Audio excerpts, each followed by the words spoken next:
नेपाली सेवाको साँझ पखबाट विनिता दाहालको नमस्कार।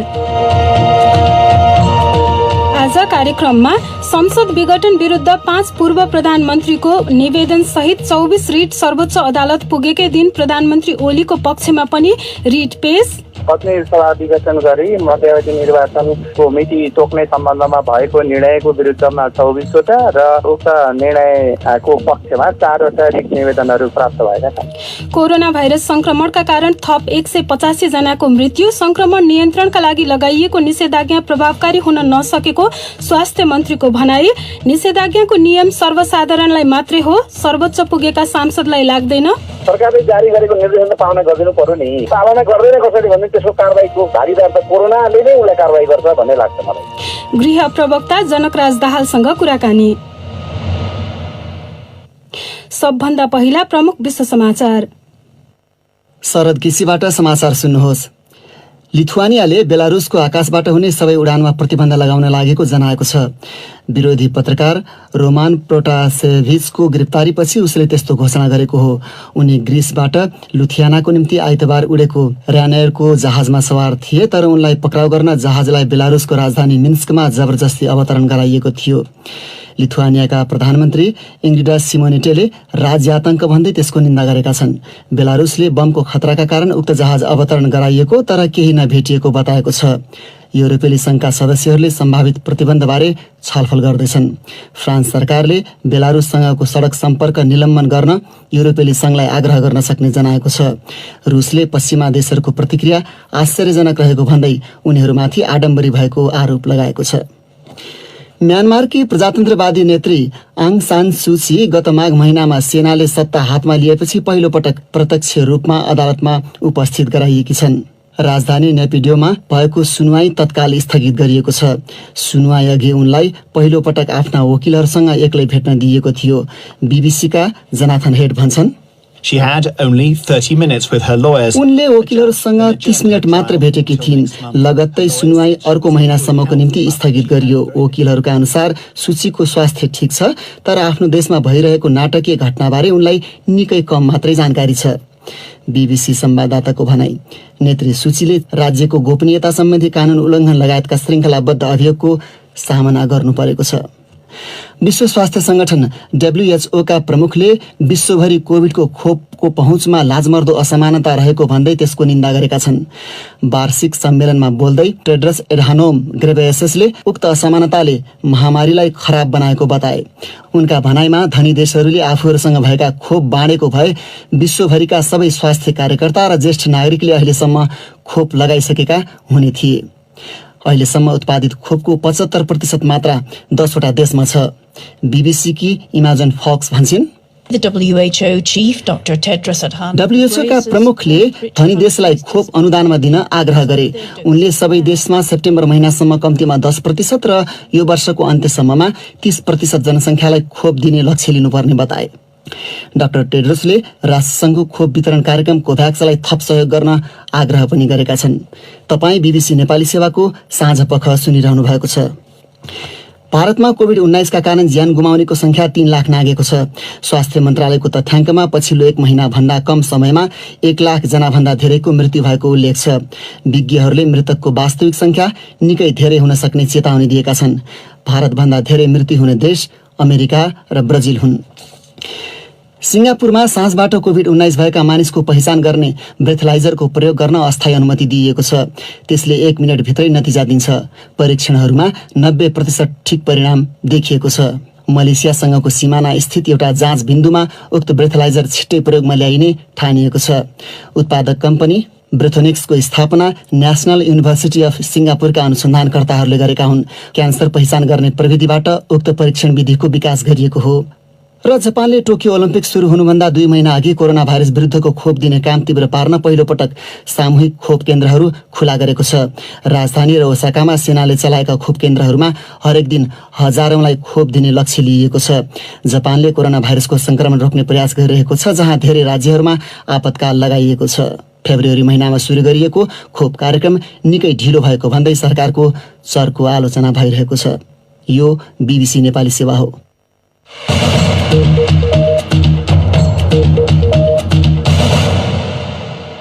साँझपखमा तपाईंलाई स्वागत छ। संसदको तल्लो सदन प्रतिनिधि सभा विघटन गरी मध्यावधि निर्वाचन गर्ने सरकारको निर्णय विरुद्ध सर्वोच्च अदालतमा आज 24 वटा रिट निवेदन पेश भएका छन्। तीमध्ये एउटा निवेदन दर्ताका लागि भने 5 पूर्व प्रधानमन्त्री सहित संसदमा कायम रहेका 146 जना सांसदको हस्ताक्षर सहित अदालतमा पुगेका थिए। त्यस्तै राष्ट्रपतिको निर्णय र प्रधानमन्त्री केपी शर्मा ओलीको पक्षमा पनि 4 वटा निवेदन पेश भएको सर्वोच्च अदालतले जनाएको छ। सुनौ एउटा रिपोर्ट। प्रधानमन्त्रीमा केपी शर्मा ओलीलाई पुनः नियुक्त गर्ने र निर्वाचनको मिति घोषणा गर्ने कदम विरुद्ध 5 दल सम्मिलित विपक्षी गठबन्धनका 146 सांसदले सर्वोच्च अदालतमा रिट निवेदन पेश गरेका हुन्। 146 सांसद मध्ये संविधानको धारा 76 को उपधारा 5 अनुसार प्रधानमन्त्री दावी गरेका कांग्रेसका सभापति शेरबहादुर देउबा सहित अन्य 4 पूर्व प्रधानमन्त्रीहरू पुष्पकमल दाहाल प्रचण्ड, माधव कुमार नेपाल, झलनाथ खनाल र बाबुराम भट्टराई छन्। 5 जना पूर्व प्रधानमन्त्रीले सर्वोच्च अदालतमा रिट निवेदन दायर गरेको यो बिरलो घटना हो। शुक्रबार राति राष्ट्रपति कार्यालयले संविधानको धारा 76(5) अनुसार प्रधानमन्त्री दावी गर्ने सत्ता पक्षका तर्फबाट केपी शर्मा ओली र विपक्षीको तर्फबाट शेरबहादुर देउबा दुवैको दावीमा संसदमा विश्वासको मत लिन सक्ने आधार नदेखिएको भन्दै वक्तव्य जारी गर्यो। त्यस लगत्तै मध्यरातमै बसेको मन्त्री परिषदले गरेको सिफारिस अनुसार राष्ट्रपति कार्यालयले संसद विघटन गरी मध्यावधि निर्वाचन घोषणा गर्ने निर्णय गरेको थियो। आज त्यही निर्णयको पक्ष र विपक्षमा सर्वोच्च अदालतमा 2 दर्जन भन्दा बढी रिट पेश भएको अदालतका प्रवक्ता भद्रकाली पोखरेलले बीबीसीलाई बताए। प्रतिनिधि सभा विघटन गरी मध्यावधि निर्वाचनको मिति तोक्ने सम्बन्धमा भएको निर्णयको विरुद्धमा 24 वटा र उक्त निर्णयको पक्षमा 4 वटा रिट निवेदनहरू गरी जम्मा 28 वटा रिट निवेदनहरू सर्वोच्च अदालतमा प्राप्त भएका छन्। त्यसमध्येको एउटा अहिले हाल प्रतिनिधि सभामा कार्यरत 146 जना माननीय सांसदहरूको तर्फबाट पेश हुन चाहिँ आएको छ। ती 146 मध्ये 139 सांसद सर्वोच्च अदालतमै पुगेका थिए। राष्ट्रपतिको कार्यालय, प्रधानमन्त्री तथा मन्त्री परिषदको कार्यालय, प्रतिनिधि सभाका सभामुख र निर्वाचन आयोगलाई विपक्षी बनाइएको रिट निवेदनमा प्रतिनिधि सभा विघटन लगायत निर्वाचन गराउने भन्ने निर्णय रोक्न अन्तरिम आदेशको माग गरिएको छ। त्यसबाहेक आउँदो जेठ 15 गते अनिवार्य रूपमा बजेट पारित गर्नुपर्ने संवैधानिक व्यवस्था भएकोले प्रतिनिधि सभा बोलाउन प्रबन्ध गर्नु भन्ने माग पनि रहेको छ। यस्ता माग सहितका रिट निवेदन दर्ताको प्रक्रियामै रहेको प्रवक्ता पोखरेलले बताए।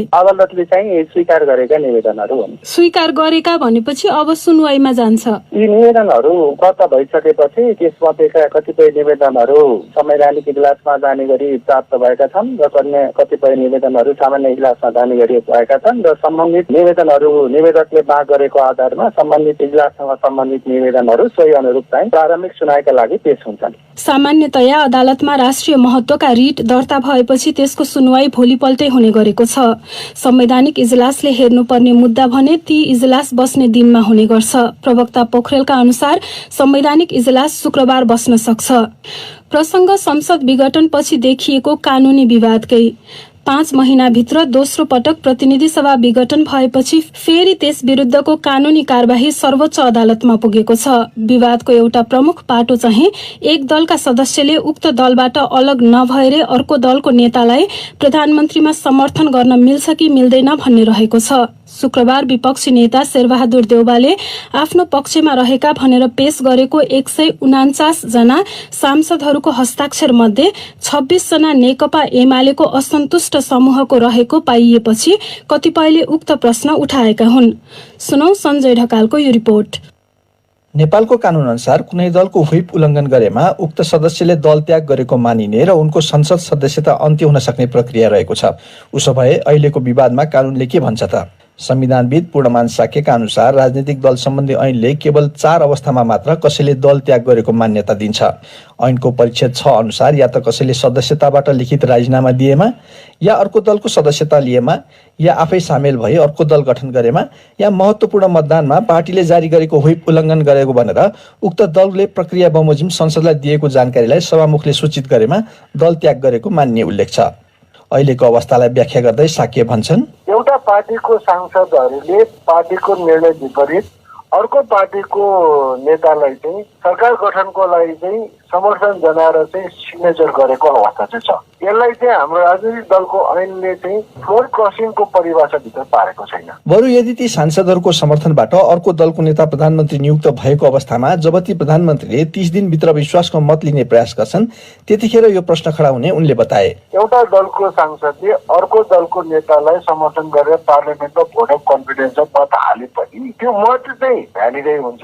तर त्यसरी मत हाले बापत उसलाई पार्टीले एक्सन दिए बापत त्यसपछि चाहिँ उसले सांसदको पद चाहिँ गुमाउँछ। अर्का संविधानविद विपिन अधिकारीले नेपालले दलीय व्यवस्था अपनाएको र त्यसमा दलका सदस्य सांसदहरूले तिनका संसदीय दलका नेता तथा सचेतकबाट जारी व्हिप मान्नै पर्ने अवस्था रहेको बताए। प्रायर व्हिप यदि जारी गरिएको छैन भनेदेखि त्यस्तो अवस्थामा त्यो भन्न पाइएन। एउटा पार्टीलाई अर्को पार्टीको मान्छेले पार्टी लेभलमा कोलिसन नभइकन त्यसरी सिग्नेचर दिँदैन।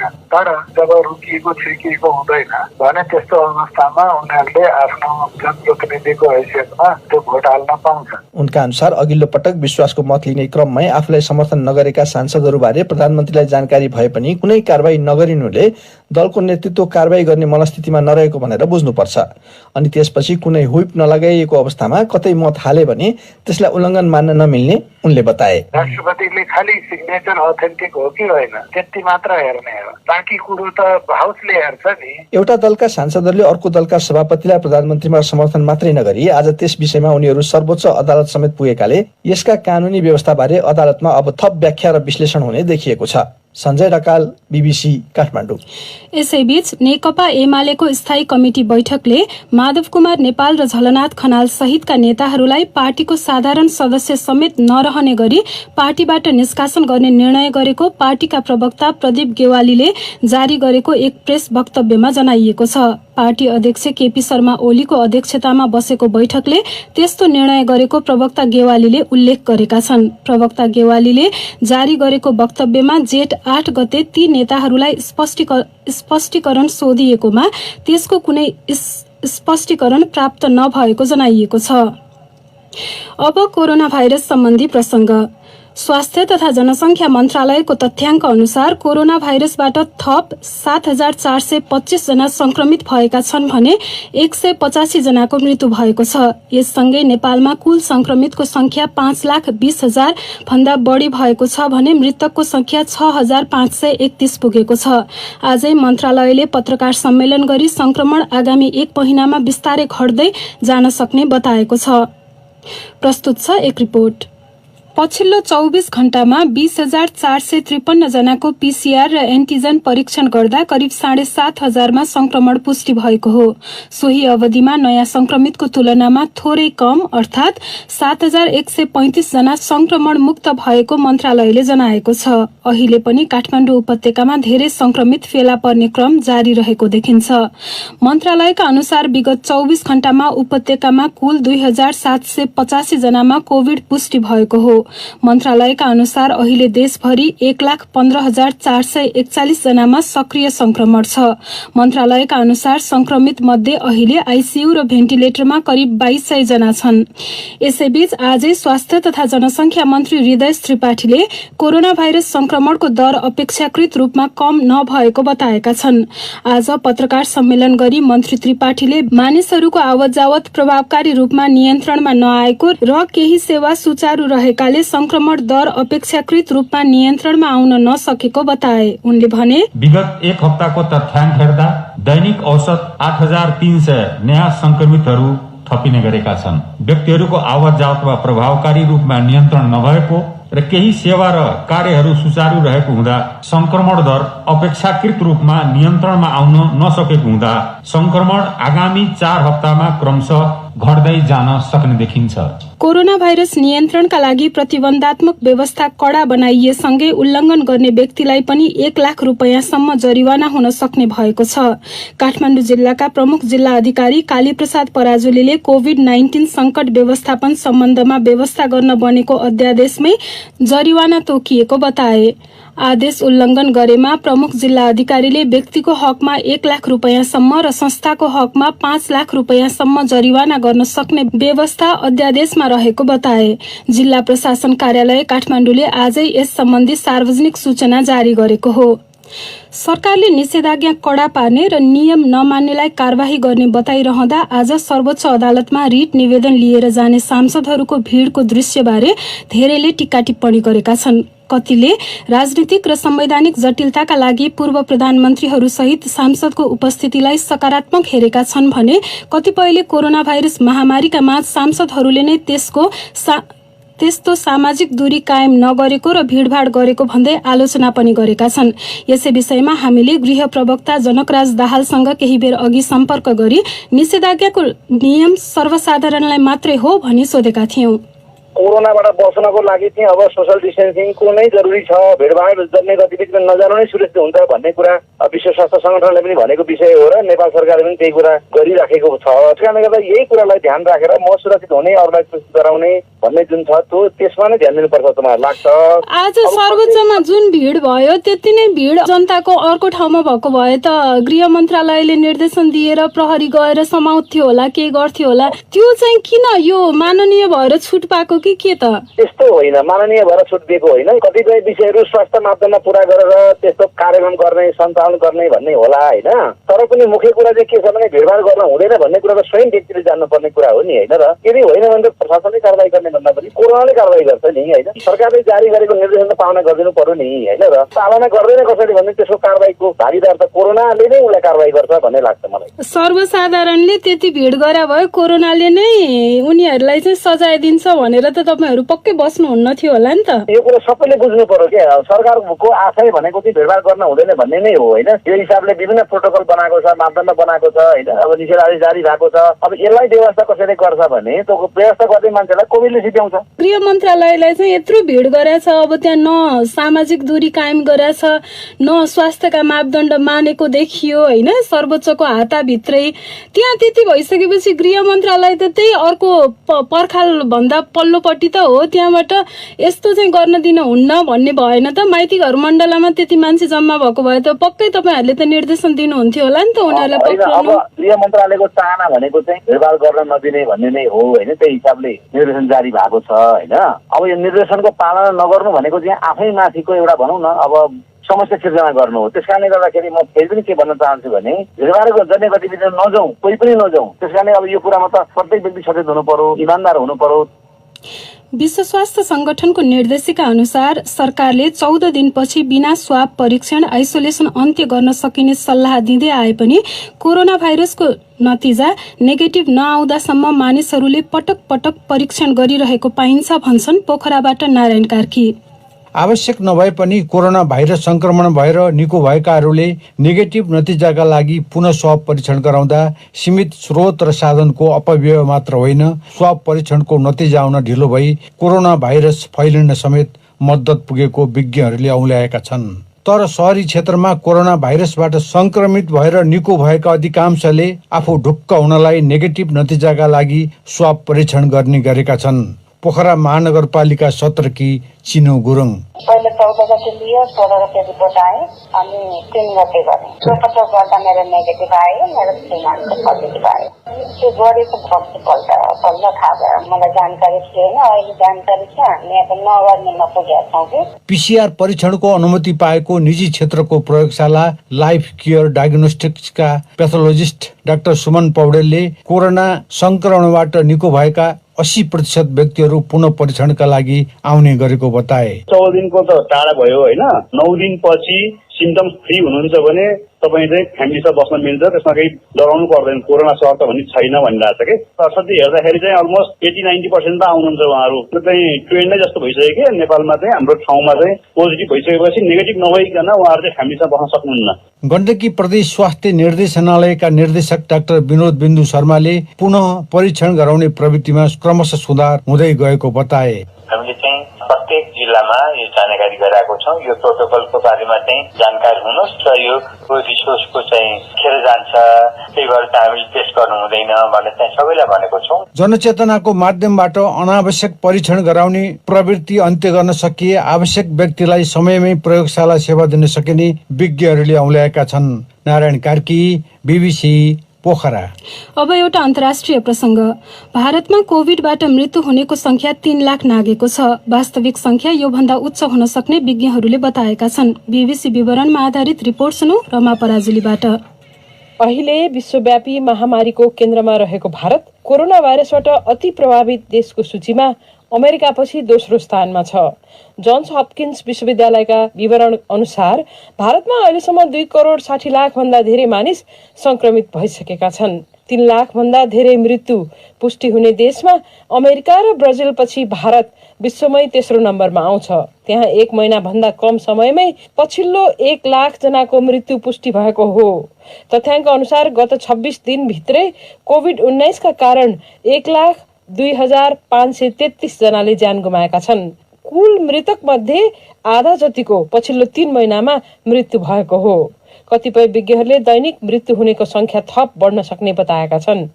भारतमा मृतकको तथ्याङ्क राख्ने प्रणाली कमजोर छ।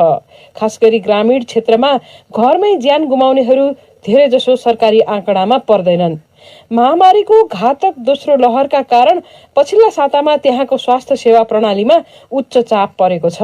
महत्त्वपूर्ण औषधि र अक्सिजनको अभावमा अस्पतालहरू बिरामीको चापसँग जुझ्न सङ्घर्षरत छन्। यस्तो स्थितिमा त्यहाँ कोभिड विरुद्धको खोप कार्यक्रमले समेत कुनै उल्लेख्य प्रगति गरेको देखिँदैन। केही ठाउँमा सब गृहहरूमा समेत स्थान अभाव हुन थालेपछि खुला पार्कहरूमा अन्तिम संस्कार गरिएका छन्। केही समाचारहरूमा मृत्युको वास्तविक संख्या थाहा पाउन पत्रकारहरूले सब गृहहरूमा मृत शरीर गनेको जनाइएका थिए। अब तपाईकै प्रतिक्रिया र टिप्पणी प्रस्तुत गर्दैछन् साथीहरू शरद केसी र रमा पराजुली। सामाजिक सञ्जाल फेसबुक र ट्विटरमा आज हाम्रो प्रश्न थियो, नागरिकता सम्बन्धी अध्यादेश जारी भएपछि 2072 असोज 3 गते भन्दा पहिले जन्मका आधारमा नागरिकता लिएका व्यक्तिका नाबालिग सन्तानलाई वंशजका आधारमा नागरिकता दिने र नेपाली नागरिक आमाबाट नेपालमा जन्मिएर यहीँ बसोबास गरेको र बाबुको पहिचान हुन नसकेकोलाई पनि वंशजको आधारमा नागरिकता दिने व्यवस्था गरिएको बताइएको छ। यसबारे तपाईको धारणा के छ? फेसबुकमा ओम प्रकाश पाण्डे लेख्छन्, बेमौसमी बाजा भनेको यही हो। कोरोना भाइरसको संक्रमणको कारण दिनहुँ नेपालीले ज्यान गुमाइरहेका बेला अध्यादेश ल्याउनु कतिको उचित हो? सत्ता जोगाउन जे पनि गर्दा भोलि कस्तो सन्देश जाला? यो अध्यादेश आवश्यक नै थियो भने पनि उपयुक्त समयमा ल्याउनु पर्ने होइन? गोविन्द लिम्बुको टिप्पणी छ, प्रधानमन्त्री ओलीको झोला बोक्नेले आँखा चिम्म गरेर ठिक भन्छन्। कांग्रेस, माओवादी र माधव नेपालको झोला बोक्नेहरूले सिक्किमीकरण, फिजीकरण भयो भन्दै बुरुक्क बुरुक्क उफ्रिरहेका छन्। यो प्रश्न कुनै पार्टीको झोला नबोक्ने स्वतन्त्र व्यक्तिहरूको लागि मात्र हुनुपर्छ। देवसिंह बोहरा लेख्छन्, यो राम्रो नराम्रो भन्ने पक्षमा म छैन। नेपालको संविधानमा धेरै कुराहरू अधुरा, अपुरा वा त्रुटिपूर्ण हुन सक्लान् र तिनलाई समयानुकूल संशोधन गर्दै लानुपर्छ। तर महामारीको यस्तो विषम परिस्थितिमा जनताको स्वास्थ्यको ख्याल गर्नुभन्दा पनि संसदमा विचाराधीन नागरिकता विधेयकलाई व्यवस्था गर्दै अध्यादेश जारी गराउँदा सरकारको नियतमा थुप्रै आशंका प्रकट भएका छन्। विकास गौतमको धारणा छ, नेपालमा बस्ने नेपाली नागरिकले सहज तरिकाले नागरिकता पाउनुपर्छ, तर कानूनमा भएका कमजोरीको फाइदा लिएर गैर नेपालीलाई नागरिकता दिनु हुँदैन। यसमा प्रशासन चनाखो हुनुपर्छ।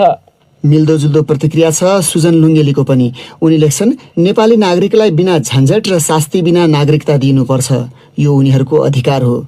नेपाली नागरिकता विभिन्न प्रकारका छन्, तर जो पायो उसलाई अनुमानका भरमा वंशजको नागरिकता अन्धाधुन्द वितरण गर्न खोज्नु अमान्य छ। ट्विटरमा ललित कुमार नेउपाने लेख्छन्, 2063 सालको अन्तरिम संविधानमा कांग्रेस, एमाले, माओवादीले यो व्यवस्था गरे। कुनै पनि नेपाली नागरिकता विहीन हुनु अन्याय हो, तर अहिले अध्यादेश मार्फत ल्याउनुमा सत्ता जोगाउने नियत देखिन्छ। तर कांग्रेस, माओवादी बोलेका छैनन्। समर्थन हो या विरोध? र शान्तिराम दाहालको भनाइ छ, कुनै पनि नेपाली नागरिक नागरिकता विहीन हुन नपरोस् भन्ने मेरो विचार हो। यहाँ वास्तविकता नबुझी कागले कान लग्यो भन्दा कान नछामी कुद्ने प्रवृत्ति खतरनाक छ। अब आजको अन्तिम विषय मर्यादित महिनावारी बारे भएका छलफल तथा बहस व्यक्तिगत तहमा परिवर्तनका लागि पर्याप्त नभएको जानकारहरू बताउँछन्। सरकारले पनि मर्यादित महिनावारी प्रवर्धनका कार्यहरू अघि बढाएको बताएको छ, जुन अपेक्षाकृत गतिमा हुन नसकिरहेको भन्दै अभियान कर्मीहरू टिप्पणी गर्छन्। सुनौ मतिना तनावासीको रिपोर्ट। देबु पराजुली महिनावारी बारे खुलेर कुरा गर्छिन्। यससँग गाँसिएका पुराना सोचहरू र ती सोचसँग बाँचेका धेरै मानिसहरूलाई मुक्त बनाउने अभियानमा उनी पनि होमिएकी छन्।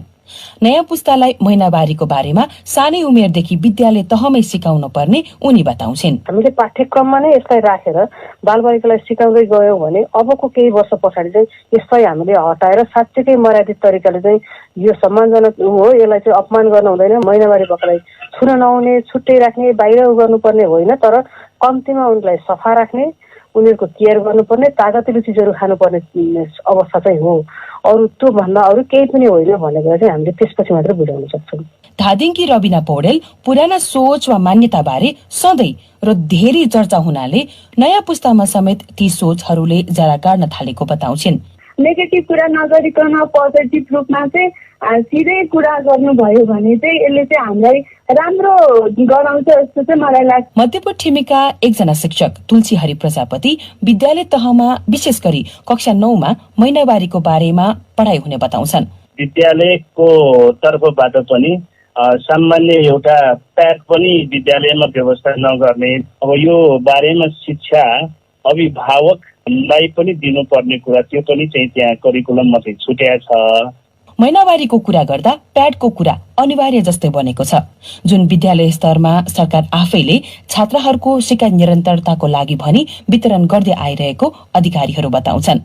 ती प्याडमा भ्याट लाग्ने कुरा ढिलै मात्र महसुस भएको उनीहरू स्वीकार्छन् र अहिले त्यसमा भ्याट कटौतीको लागि पत्राचार भइसकेको बताइएको छ। मर्यादित महिनावारी प्रवर्धनका लागि सरकारका थप कामबारे महिला सशक्तिकरण महाशाखाकी सहसचिव रोशनी श्रेष्ठ भन्छिन्। छाउपडी निर्देशिकालाई खारेज गरेर मर्यादित महिनावारी निर्देशिका बनाउँदैछौँ, क्याबिनेट जाँदैछौँ। अर्को चाहिँ राष्ट्रिय लैङ्गिक समानता नीतिमा पनि केही कुराहरू, यस्तो कुरीतिहरूको कुराहरू समावेश गरिएको छ। एउटा कुरीति हो, अन्धविश्वास हो भन्ने कुराहरू छ। त्यसको लागि चाहिँ त्यसलाई कार्यान्वयन गर्नको लागि कुरीति विरुद्धको कार्यान्वयन कार्ययोजना छ हामीसँग, त्यसलाई कार्यान्वयन गर भन्दै स्थानीय तहहरूमा पठाएको छौँ। मर्यादित महिनावारी सम्बन्धी सरकारी काम कारबाही सोचेको मिति र गतिमा हुन नसकिरहेको भन्दै अभियानमा संलग्न धेरैले टिप्पणी गरेका छन्। यसले भर्खरै रजस्वला भएकी किशोरीदेखि वृद्ध महिलासम्मलाई समेट्ने भए पनि यसलाई यसरी व्यापक रूपमा नहेरिएको र छलफल तथा बहसहरू नगरिएको अभियान कर्मी राधा पौडेल बताउँछिन्। शिक्षकहरूमा स्वास्थ्य कर्मीहरूमा नै महिनावारी भनेको चाहिँ अलिकति फोहोर हो, अशुद्ध रगत हो, कसैको डर लाग्छ, बारी राखेको छु भन्ने खालको कुरा आजको दिनमा भेटिन्छ भने उहाँहरूले कस्तो खालको शिक्षा दिनुहुन्छ र किशोर किशोरीहरूमा चाहिँ परिवर्तन कस्तो हुन्छ, हामी यहीँबाट चाहिँ परिकल्पना गर्न सक्छौँ। हरेक वर्ष 28 मेका दिन विश्वका विभिन्न मुलुकमा महिनावारी सम्बन्धी अन्तर्राष्ट्रिय सरसफाई दिवस मनाइन्छ। नेपालमा पनि यो दिवस मनाउने गरिएको छ। तर सरसफाई सँगसँगै योसँग जोडिएको आत्मसम्मान, स्वास्थ्य, सशक्तिकरण, मिथ्या लगायतका कुराहरू एकसाथ बहस गरियो भने मर्यादित महिनावारीको परिकल्पना साकार बनाउन सकिने जानकारहरू बताउँछन्। मतिना तनावासु, बीबीसी काठमाडौँ। अब अन्त्यमा प्रमुख विश्व समाचार संक्षेपमा। लिथुआनियाले बेलारुसको आकाशबाट हुने सबै उडानमा प्रतिबन्ध लगाउन लागेको जनाएको छ। एकजना विपक्षी पत्रकार सवार जहाजको उडानमा अवरोध खडा गरिएपछि त्यस्तै प्रतिबन्ध लगाउन आग्रह गर्ने युरोपेली देशहरूको संख्या बढ्दो छ। म्यानमारमा सरकारी टेलिभिजनले गत माघ महिनामा सेनाद्वारा अपदस्थ गरिएकी प्रजातन्त्रवादी नेत्री आङ सान सुची पहिलो पटक प्रत्यक्ष रूपमा अदालतमा उपस्थित भएको दृश्य प्रसारण गरेको छ। विश्व स्वास्थ्य संगठनका प्रमुखले विश्वभरि कोभिड खोपको पहुँचमा लाजमर्दो असमानता रहेको भन्दै त्यसको निन्दा गरेका छन्। भारतमा कोभिड-19 का कारण ज्यान गुमाउनेको संख्या 3 लाख नागेको छ र सिङ्गापुरमा श्वासबाट कोरोना भाइरसको संक्रमण पहिचान गर्ने ब्रेथलाइजरको प्रयोग गर्न अस्थायी अनुमति दिइएको छ।